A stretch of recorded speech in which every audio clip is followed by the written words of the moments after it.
Welcome back to Sabertooth Performance. Oh, wrong way around, but you guys get the idea. So today I'll be showing you guys 4 ways how to diagnose your car. First being with a laptop, second being with an actual diagnostic tool, and third one of these ELM thingies. And yes, the fourth one is how you can diagnose it yourself. No, I'm joking, that's a way too big video, so we're only gonna do the 3 today. So let's get straight into it. So all 3 of the devices we are gonna use today is gonna work through the OBD port. So this cable over here, which is all kind of tangly now, this one goes straight to our diagnostic tool over there, so we will just place it there for now. We will do that one later. This one over here is actually connected all the way with my laptop over here, and for the third one it is our wireless dongle. We're going to use our phone, but I mean you can probably get emulators for your computer so then you can access it on your computer, but we're going to put that one aside as well. We're going to do the PC first. So each car has got a different area where you plug the OBD port in. For example, in my Audi we plug it in right there underneath. BMWs are usually on this side over here. I've even seen cars having their OBD ports underneath. If you open the cubby, it will be underneath in there. I mean, there is so many ways or areas where your OBD port can be. You just have to go and check on Google where it is. So for this computer, or well, for this video, for this part, we're gonna go ahead and plug it in. And right over there is mine, wiggling it up. As you guys can see, the one light came on. That means we are connected. So open up the laptop. Oh gosh, difficult with one hand.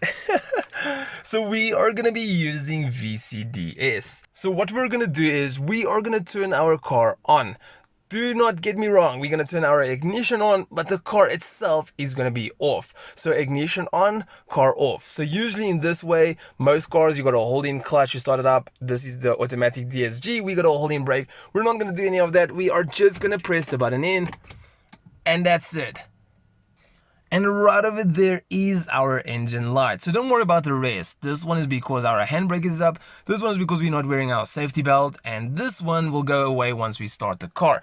But we're going to go over to the VCDS. What we're going to do is we're not going to clear the alarm. I'm going to show you guys how to clear it. But then instead of clearing it, we'll rather go to another diagnostic tool. We'll display the same setting. We'll go to the other one and probably clear it with our last wireless OBD wire. Well, OBD dongle or whatever it is. So what we're gonna do is we're gonna go to auto scan.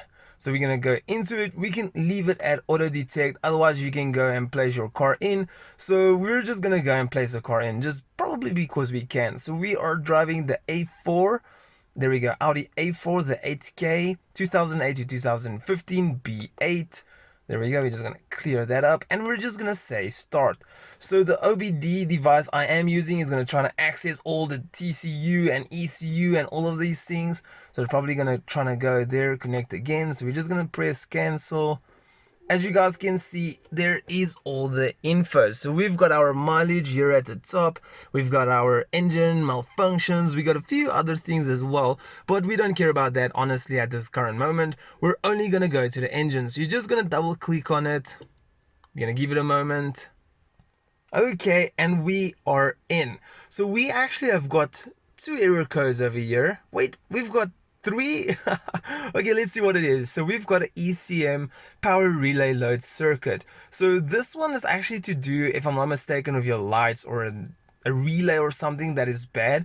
But the one I can tell you guys will be on every diagnostic tool is probably going to be this one, the catalyst system bank 1. Recently I did a downpipe on this car, and even though when I do go and clear the codes right over here at the bottom, it goes away, and maybe after 2 or 3 weeks it will pop back up. It's just technically saying efficiency below threshold. So yeah, that is the second one. So the third one is actually new. Engine off timer performance. Wait, there's performance when your car is off? So anyway, there we go. That is what it is. So I can promise you guys that you see the VCDS is specifically made for Audi and all of those, like Audi, VW, Seat, Porsche, and etc. So they will probably find much more faults than the other ones. So let's go over to our different diagnostic tool and see what we get there. So once again, if you want to clear it, you clear it right over here. So let's get out and let's get to our red diagnostic tool. So here is our second diagnostic tool. So unfortunately this one doesn't have like any screen grabber or whatsoever, so I'm gonna have to record it with the phone, but we're gonna go plug this one in as well. I think it's the wrong way around. Oh my gosh, it's like the USB situation. Let's try the other way again. And obviously it will fit then. So yes, there we go. So once you plug it in, most of the time it will try to like auto find the VIN and everything. So once again, please do make sure your car ignition is on. So there we go. There is the VIN. We're gonna go press OK. It's busy searching now, so I'm just trying to keep it on an angle so you guys can see. So usually when you do plug it in, they will start auto detecting and auto search and all that stuff. Oh, as you guys can see there, it's scanning straight away. Oh, there we go. We found 3 faults. Okay, so that was a good beep. No, I'm joking. There's no good beeps when you find an error code, right? So here is a full report on everything it found. You can go and click over there, and it's going to show you all the DTCs. As you guys can see there, Catalyst System Bank 1. We got a ECM PCM power relay is the previous one we had, and the engine off timer performance. Wow, this thing actually got all 3. I'm really impressed with it. So we can go ahead, clear that. Well, close that, and then we can see. All right, so there's no airbag, no steering, no parking, no brakes error. I just want to see what happens if I click on my screen. Will it like focus a little bit better? No, I don't know. Is that the flashlight? No, that's not the flashlight. Wow, that just went really bright. Okay, then we got the transmission controls. Everything is good. It's just this 3 codes over here. So we're going to go ahead, and obviously if you want to clear it, you're just going to go back, clear code right over there. So yes, that is how you use one of these tools. So we are gonna go to our final stage, which is this wireless Bluetooth dongle. So we're gonna go ahead, plug it in. Let's see, please be the first shot. Oh my goodness, that was the first shot. So we are going to be using our phone for this. You can also use your laptop, but do know that the app we're going to use, or well, the app we got with the dongle is a phone app. So you're going to have to install something like BlueStacks on your laptop to get this program to work with your phone. So obviously we're going to go unlock our phone. I can actually just put my fingerprint. So the good thing is I also do actually have got a screen grabber thingy on my phone that I'll be using. So where is it? I'm just gonna find it now. There it is. Okay, 3, 2, 1. Perfect. So what we're gonna do is we're gonna make sure our ignition is on, our OBD port is plugged in. Then we're gonna go to our Bluetooth. So I actually just uninstalled this program to show you guys how to use it. So you're gonna go into your Bluetooth device. It's gonna just start searching automatically right here at the bottom. So right here at the bottom, you guys can see we have got a OBD1. So usually the pin is 1, 2, 3, 4. You know what? The pin is 1, 2, 3, 4. Or if it's not 1, 2, 3, 4, it's 0, 0, 0, 0, 4 zeros. So right over there is our OBD thingy. So we're just gonna leave. We are gonna go to the Torque app that we have received with our dongle. Okay, so we are accessing, it's asking us if we are going to use the GPS. No, we're not.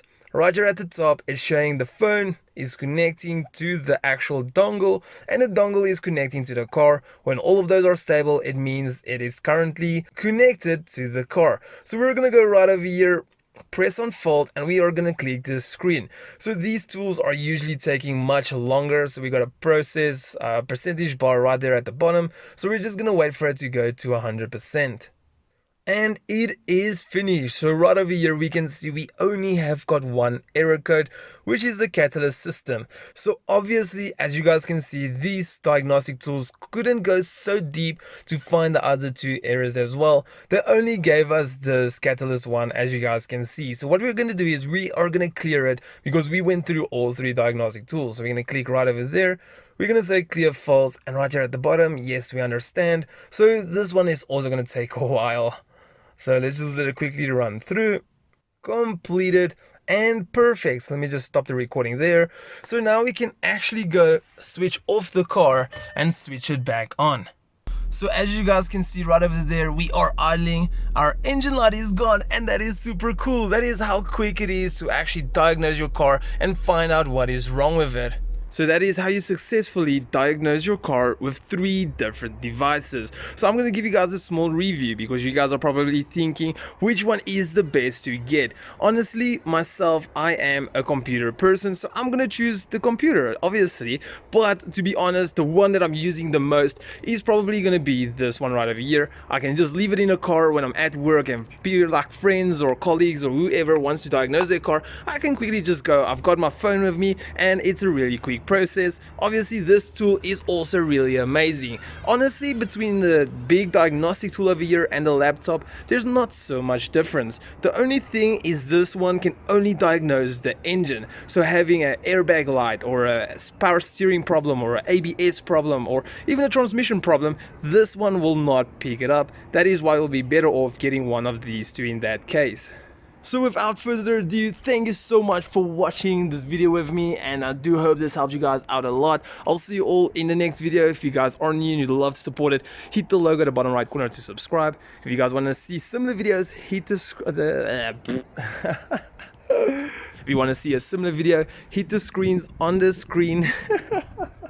If you want to see something else, click the icons on the screen and I'll see all of you legends in my next video. But for now, stay safe and stay awesome.